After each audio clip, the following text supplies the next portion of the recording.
sebabnya saya terus bersahabat dengan Celi karena sama-sama liberal. Bagian itu aja, yang lain kita berdebat gitu. Tapi kan justru karena kita saling menyapa diri sebagai citizen, kita nggak ada problem dengan harus nggak perlu toleran, nggak perlu diucapkan toleransi itu di dalam wilayah privat. Satu. Oke, jadi yang kedua saya ikuti aja apa yang diucapkan tadi oleh Pak Bambang, sense of divine. Saya nggak bisa nangkap apa itu yang disebut dengan sense of divine. Nah, saya mau, kalau ternyata disebut dosen di situ, kalau ahli boleh berkhotbah, kalau dosen nggak boleh berkhotbah. Jadi saya mau cari cara supaya bisa menerangkan soal itu. Itu ada gambar tuh, gambar sebelah kiri itu tuh. Saya bayangkan itu kepalanya yang Anda atau yang mereka sebut Tuhan. Tuhan menyediakan kepalanya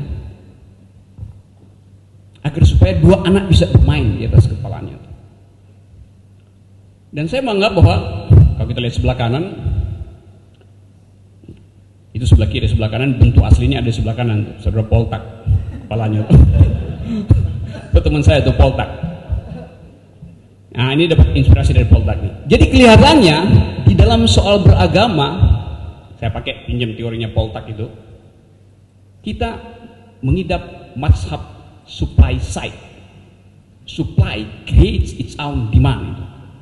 Semakin fundamentalis, semakin diedarkan fundamentalisme, pasar itu tercipta. Makin banyak orang yang jadi fundamentalis itu.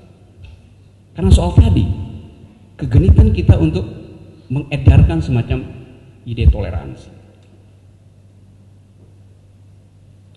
Dan mungkin sekali demokrasi atau bahkan sangat harus dipastikan demokrasi itu tidak kompatibel dengan kehidupan beragama. Jadi kita bagaimana kita tahu soal itu secara matematis, tapi kita mau ucapkan hal-hal yang kalimat-kalimat kultural semacam sopan santun terhadap hal-hal yang menyangkut dasar-dasar kehidupan bernegara yang harusnya kita pelihara habis-habisan.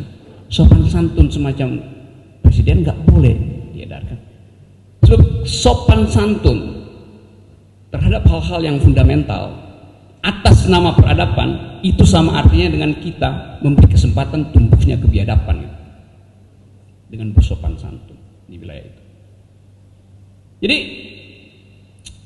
bagi saya, dan saya ingin memberi kuliah 7 menit kultum aja supaya ada diskusi.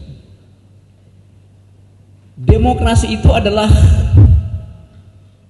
permainan antara orang-orang yang rasional.